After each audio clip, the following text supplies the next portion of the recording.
Olá, seja muito bem-vindo ao programa Em Foco, o meu, o seu, o nosso programa semanal de entrevistas e, claro, construção do conhecimento. Eu sei que nós não estamos no Dia dos Pais, está um pouquinho longe ainda, mas a paternidade é algo fundamental na vida do ser humano.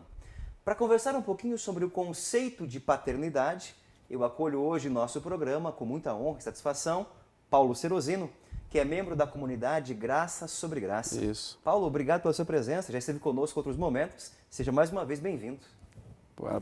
Para mim é um prazer, né, André, estar aqui mais uma vez e poder ter o privilégio, né, a honra de poder ser convidado para estar aqui. O privilégio é nosso. E nós vamos conversar um pouquinho, Paulo, sobre a questão do conceito de paternidade. Quando se fala paternidade, pai, no senso comum, no dia a dia nosso, a primeira coisa que vem à cabeça é o seguinte: a pai é aquele que gerou biologicamente um filho. Isso é correto ou em partes correto? Tem outras visões além disso? Em partes é correto.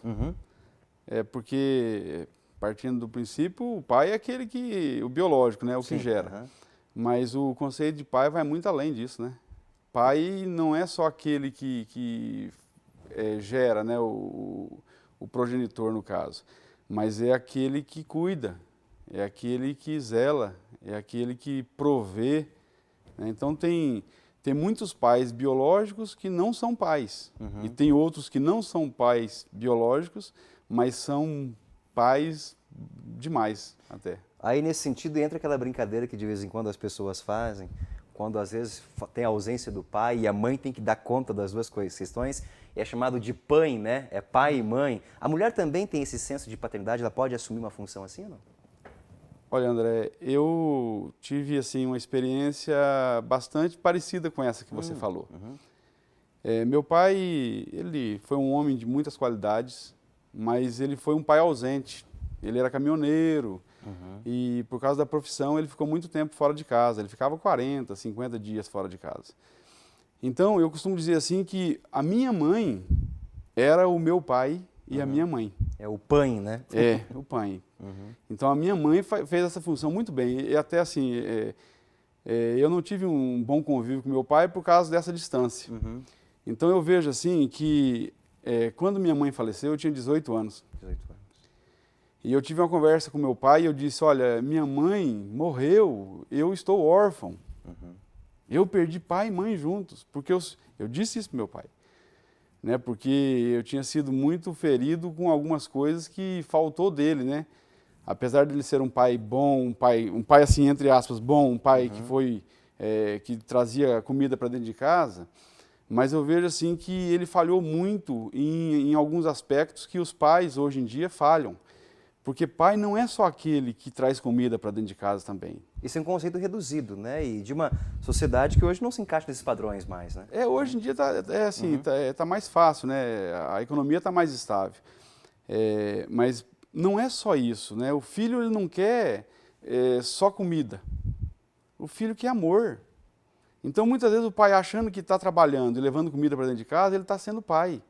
Mas não é só isso. Isso aí, o que adianta o pai levar comida para dentro de casa e depois reclamar para pagar as contas? Igual meu pai fazia isso. Meu pai, ele provia, mas ele reclamava da provisão que ele mesmo estava trazendo para dentro de casa. Então, o que um filho vê? Um filho vê que o pai está sendo amarrado, está fazendo aquilo ali por obrigação e não por amor. Eu vejo que eu tenho que cuidar do meu filho por amor. Os meus filhos, eles precisam mais do que sustento, do que sobrevivência. Eles precisam ter um lar, né, onde o pai é presente, não ausente. Então, tudo isso é moldado no filho. Nosso caráter vai sendo moldado olhando para o pai, como espelho. Então, André, eu vejo assim que, graças a Deus, eu vejo assim que as pessoas elas podem aprender com os próprios erros ou aprender com os erros dos outros. Então, a questão do meu pai já faleceu, não está aqui mais, né? Então, eu vejo assim, graças a Deus, Deus deu condições para a gente poder se acertar e se perdoar e o relacionamento voltou a ser o que era antes, assim, o que era antes não, assim, pelo menos houve perdão.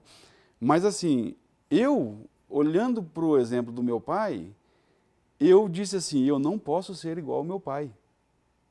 eu vou ser um pai totalmente diferente do meu pai. Então, eu peguei um rumo contrário ao que o meu pai foi. Então, eu olhava para a situação dele e eu falava, não, eu não posso ser assim.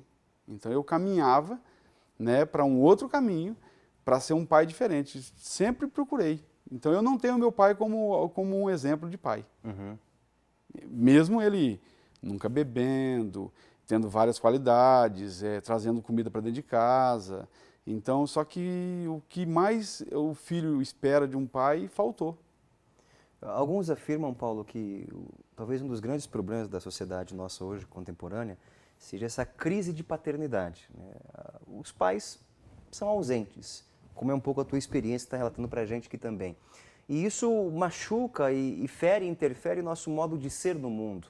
Você disse que teve essa experiência de paternidade com relação ao teu pai, mas a viu de um lado que você não deveria seguir e queria ser um pai diferente. E para aquele jovem, aquela criança, aquele humano que de repente tem uma experiência de ausência da paternidade e se rebela e fala, puxa, eu quero viver assim, meu pai foi ausente, então vou ter uma vida torta, etc. Né? Como é que ele faz para ter esse gancho que você teve, de ver o exemplo do teu pai como um anti-exemplo? Eu vejo que é justamente olhando para aquilo que ele viveu, né, junto com o seu pai, com o exemplo do pai que foi um mau pai. Uhum. E não querer a mesma vida, né, do seu pai. Não é porque meu pai foi um pai ausente que eu vou ser um pai ausente, eu vou tomar o mesmo caminho que ele. Vou reproduzir, né, Não, de forma alguma. Eu vou procurar ser totalmente diferente. É interessante, assim, a questão, eu lembro que eu recebi um e-mail muito legal da questão de um pai, eu lembrei agora, né, eu nem sei se o tempo nos permite, mas assim, um homem saiu da universidade depois de uma brilhante palestra e um jovem correu até ele e perguntou, viu, mas como é que faz para ser um cara assim, desse jeito, brilhante assim? Aí ele falou assim, olha, eu vou te contar a minha história. Eu nasci num lar muito pobre, meu pai era alcoólatra, a minha mãe ficou com câncer, o meu pai batia muito na minha mãe, a minha mãe morreu, e aí eu fiquei junto com meu pai e eu decidi sair de casa. E aí eu fui totalmente o inverso do meu pai, ele tomou o exemplo certo. Uhum. E nisso, no outro lado da cidade, tinha um rapaz jogado fora do bar, depois de uma briga, e um cara chegou nele e falou, mas como que você chegou no fundo do poço, desse jeito? E o rapaz contou a mesma história, que nasceu num lar onde o pai era alcoólatra, e o dia que a mãe dele morreu com câncer, ele saiu. E era o irmão desse cara, e esse cara era um empresário brilhante, e o outro era um bêbado. Quer dizer, provaram de um mesmo convívio familiar, mas um tomou um rumo totalmente errado, que caiu na bebedeira e foi ser pior do que o pai dele ainda, e o outro começou a viver uma vida diferente, procurando ser totalmente o oposto do pai. É que o que está em jogo não são apenas as situações, mas as escolhas que fazemos a partir delas. Sim. Aí, nesse sentido, a paternidade ela é um exercício de responsabilidade. Né? Eu tenho que assumir a paternidade e exercitar-me na paternidade. Eu vejo que, André, olha, é a maior liderança que alguém pode exercer é dentro do seu próprio lar. Você pode ver que até a palavra, né, a Bíblia diz que se você deixar os da sua casa, você é pior do que o infiel. Então tem muita gente querendo ganhar um mundo por aí, líderes religiosos, e estão se esquecendo dos filhos dentro de casa.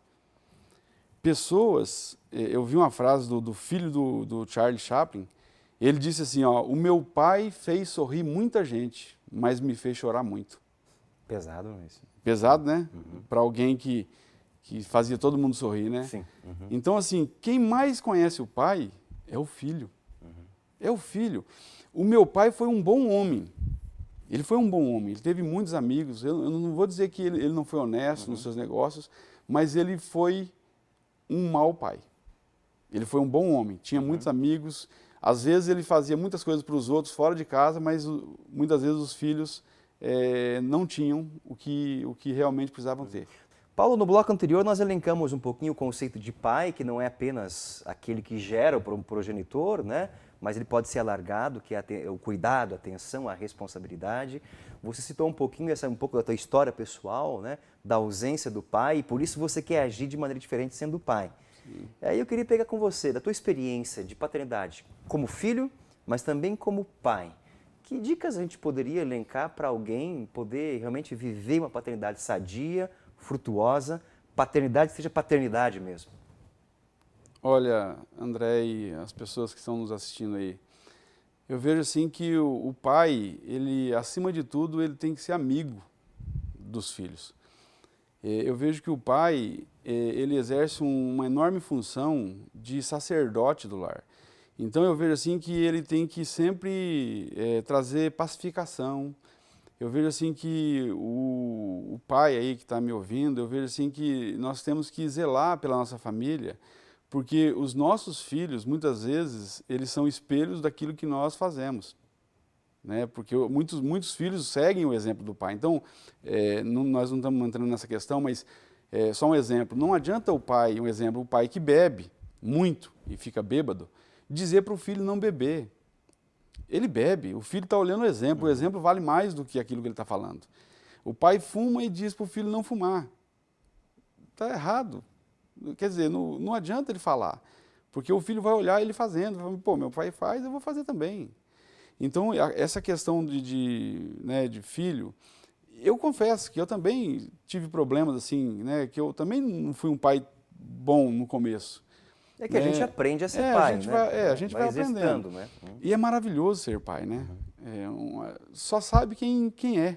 Perfeito, perfeito. Né? Não tem como falar. Um dia um amigo meu falou assim, Paulo, mas como que é ser pai? Rapaz, você vai saber só quando você tiver o teu filho. E cada um tem uma experiência de paternidade.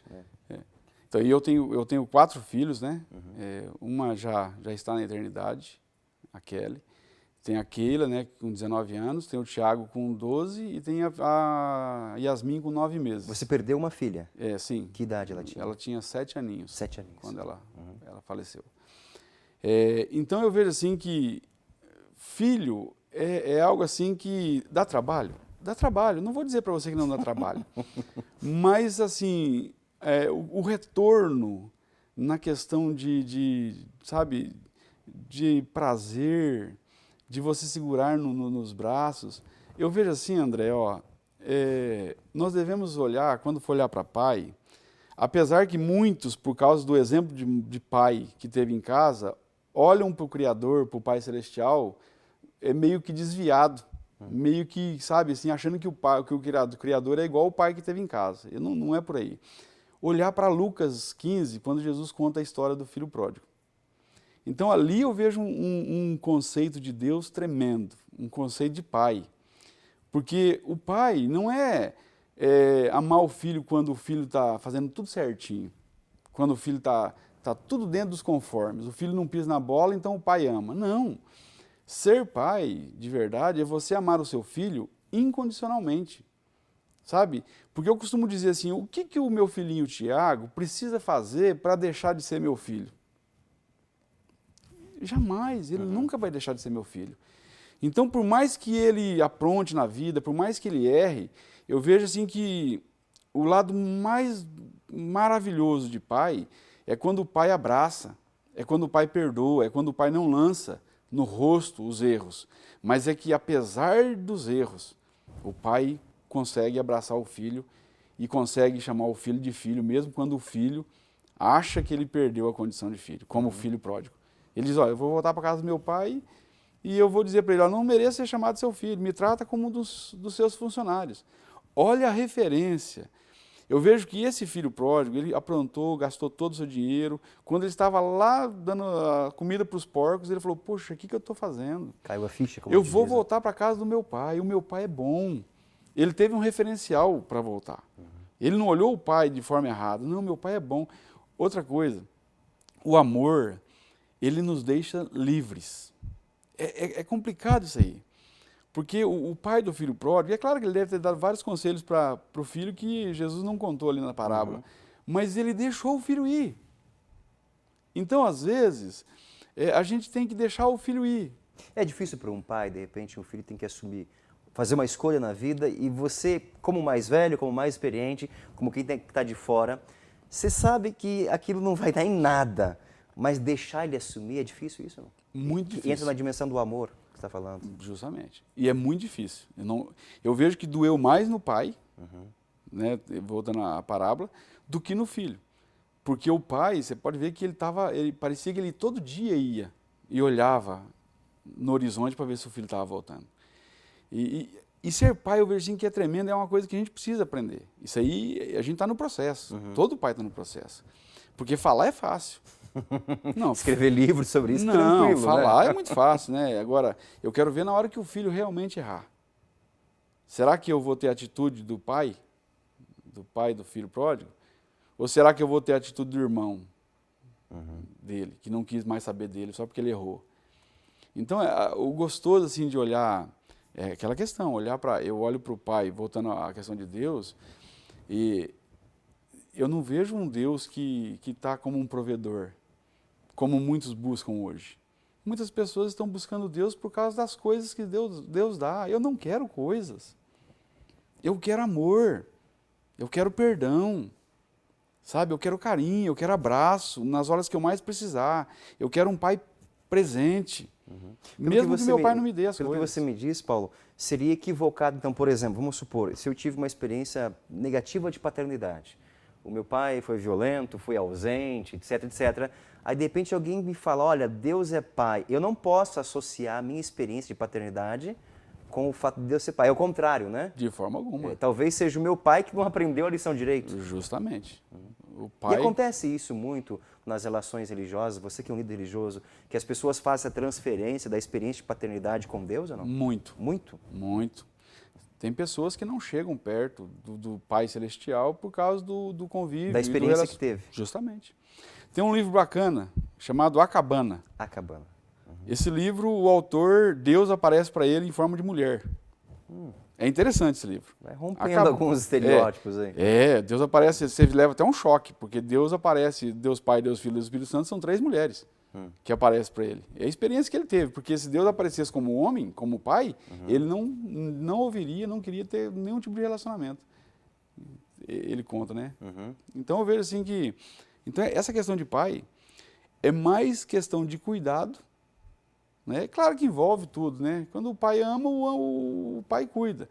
Então esse amor incondicional, voltando ao amor incondicional, sabe, é você olhar para o teu filho e dizer, meu filho é meu filho, não importa o que ele faça. Sabe, se ele errar, eu vou amar.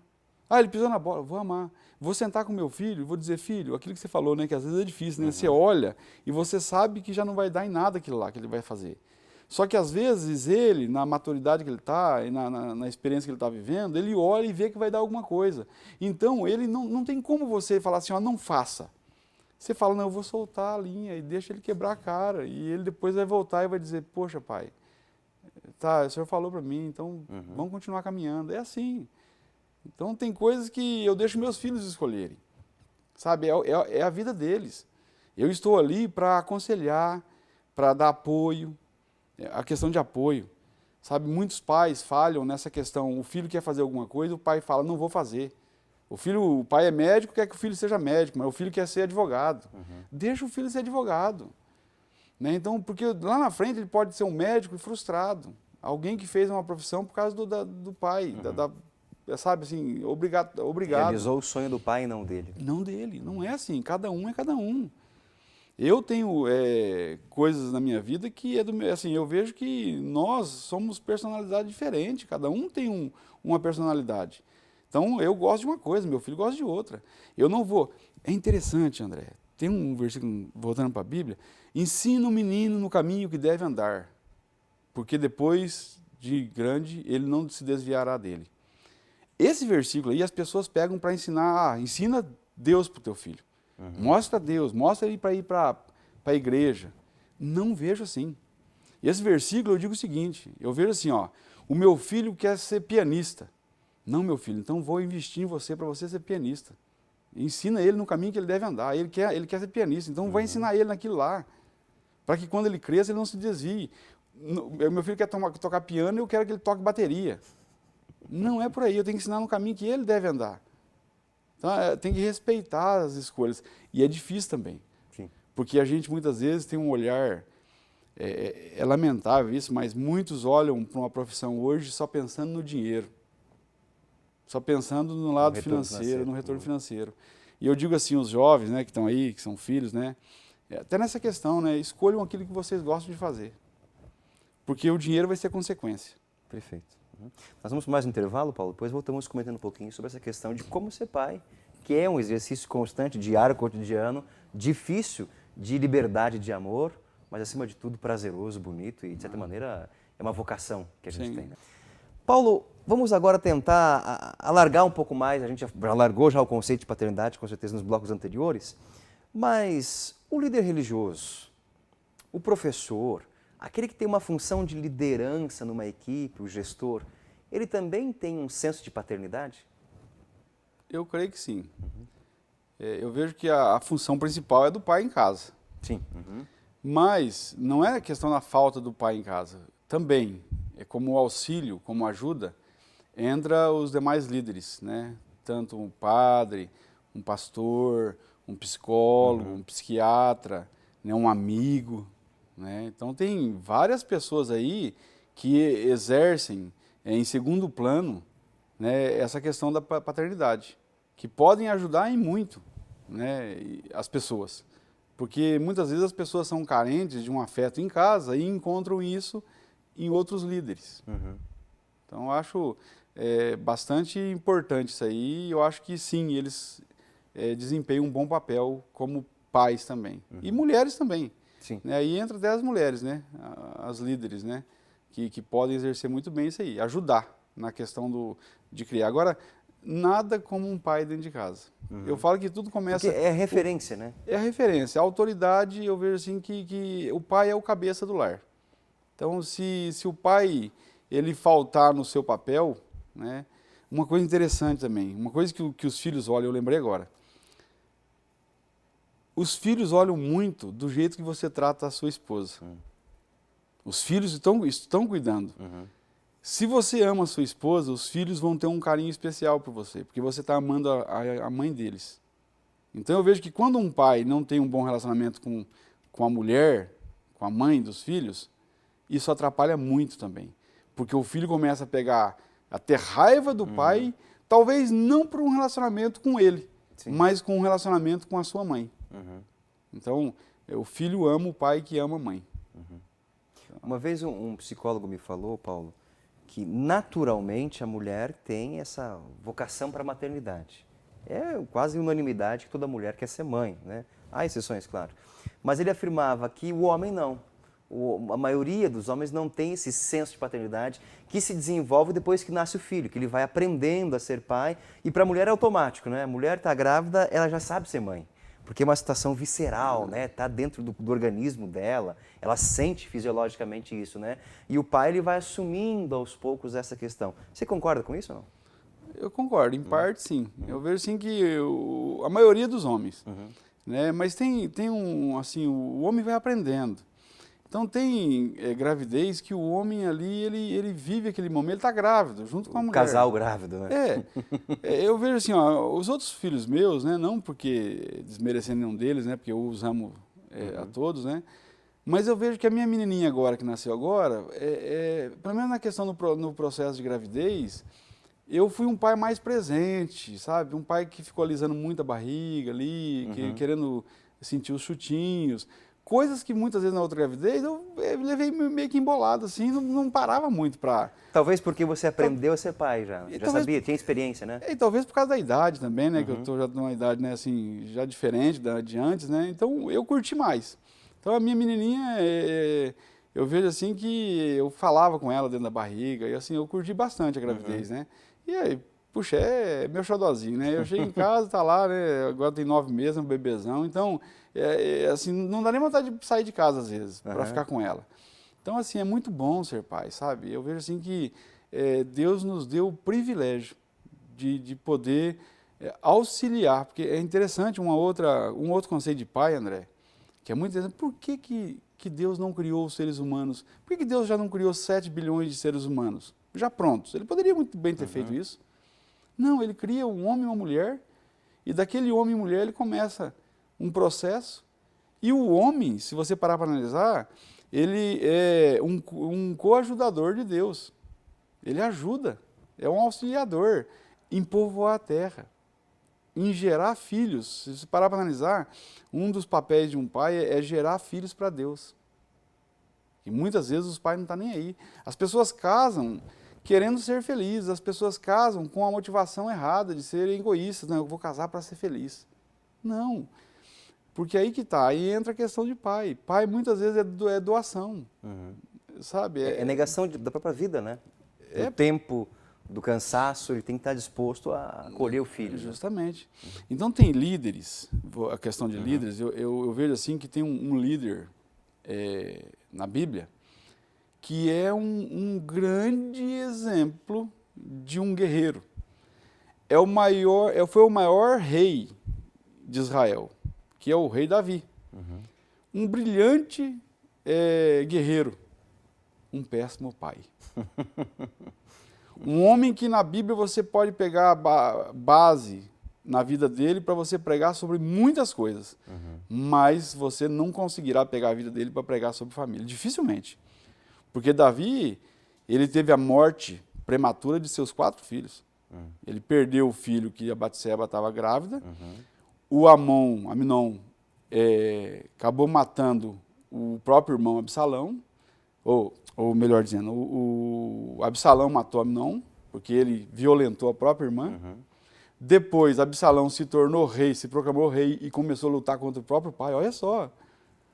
E o exército de Davi matou o próprio filho dele. Que tragédia dentro de uma casa. Depois, Adonias levantou-se rei também para lutar contra o próprio pai. E daí o próprio Salomão mandou o guerreiro matar o próprio Adonias. Então eu vejo assim, morreram 4 filhos de Davi. E Davi, ele teve 9 esposas e 300 concubinas. E morreu só com a moça que contrataram para aquecer o corpo dele. Morreu longe até das suas mulheres. Então, um péssimo exemplo de pai. É triste dizer, mas é bíblico. Ele talvez não tenha aprendido, né? Com toda a possibilidade que teve, com 4 filhos, 5 filhos, de ser pai. Conquistou reinos, conquistou nações, conquistou muita coisa, né? Mas esqueceu-se de conquistar os da sua casa. E no dia a dia, Paulo, por exemplo, de um líder religioso, de um professor, de alguém que é gestor de uma equipe, que dicas você pode dar para a gente para ele realmente exercer sua paternidade sobre sua equipe, sobre sua sala, sobre sua comunidade? Eu vejo que é olhar, já que ele vai exercer um papel de paternidade, é olhar as pessoas como se fossem filhos. É bacana. Acolhê-los, adotá-los. É a questão, e ter assim, essa questão do pai, de acolher, de cuidar, de prover, de se importar com o filho. De dar limites também ou não? De ouvir, de dar limites, de disciplinar. Porque tudo tem um momento certo. Essa questão de disciplina, eu vejo assim que é importante demais. O filho que você fala assim, eu vou te pegar. Eu vou te pegar e você nunca pega, o filho ele fica sem vergonha. Essa é boa. Os meus filhos sabem que, lá em casa eu costumo dizer que quem manda menos sou eu. A minha mulher manda mais. Porque ela manda 10 vezes, eu mando 2. Boa. Basta, né? Se não fizer, aí eles sabem que eles vão apanhar. E essa questão de repreender o filho, principalmente longe dos outros. De disciplinar o filho, você e ele. E é interessante, André, até nisso eu vejo um cuidado de Deus, a questão da vara. Por que fala que tem que bater de vara? Bate de chinelo, bate com a mão, que está mais próximo ali. Na hora de ser irado, você faz coisas que não deve, por fazer isso, por bater com a mão. E outra, quando você bate com a mão, a tua mão é referência de carinho. Depois você vai abraçar teu filho, vai passar a mão nele. O corpo tem memórias, né? E ele vai lembrar das palmadas que ele levou. Então a vara não, a vara é um objeto. E tem outro detalhe aí. Quando você se levanta para ir buscar uma vara, até você achar essa vara, a ira já vai ter sido diminuída, você vai voltar e vai saber disciplinar o teu filho da maneira correta. Então eu vejo que tem que ter disciplina sim. O pai, ele tem que disciplinar o filho. Até tem uma história que é muito horrível e assim, que eu também lembrei agora, de um filho que foi condenado à cadeira elétrica e pediram para ele, qual que é a última coisa que você quer? Fala aí que nós vamos atender um desejo seu. Eu quero ver minha mãe. Aí entra na questão da mãe, né? E aí a mãe dele foi até lá e quando a mãe dele chegou perto dele, ele deu uma mordida no nariz, quase arrancou o nariz da mãe dele. E aí ele disse para a mãe dele assim, olha mãe, se a senhora tivesse me batido quando eu roubei aquele carrinho do vizinho, eu não estaria sendo condenado na cadeira elétrica agora. Então, para você entender, a mãe deixou o filho de qualquer maneira e o filho acabou desandando. Apesar que, André, isso aí é muito relativo também, porque muitas vezes tem pais que tratam os filhos da melhor maneira possível e os filhos Sim. se desandam. É sempre um processo de aprendizagem, né? E de escolhas constantemente, né? Justamente. Paulo, infelizmente o nosso tempo esgotou. Te agradeço profundamente a tua presença entre nós, trocando um pouco de tua experiência de paternidade e trazendo alguns questionamentos para a gente também pensar como é que a gente é pai e como é que é a nossa relação com os nossos pais. Obrigado pela sua presença. Puxa, André, eu que agradeço e, sabe, muito obrigado por ter estado aqui com vocês. E obrigado a você pela audiência. Até o próximo programa. Um forte abraço. Tchau, tchau.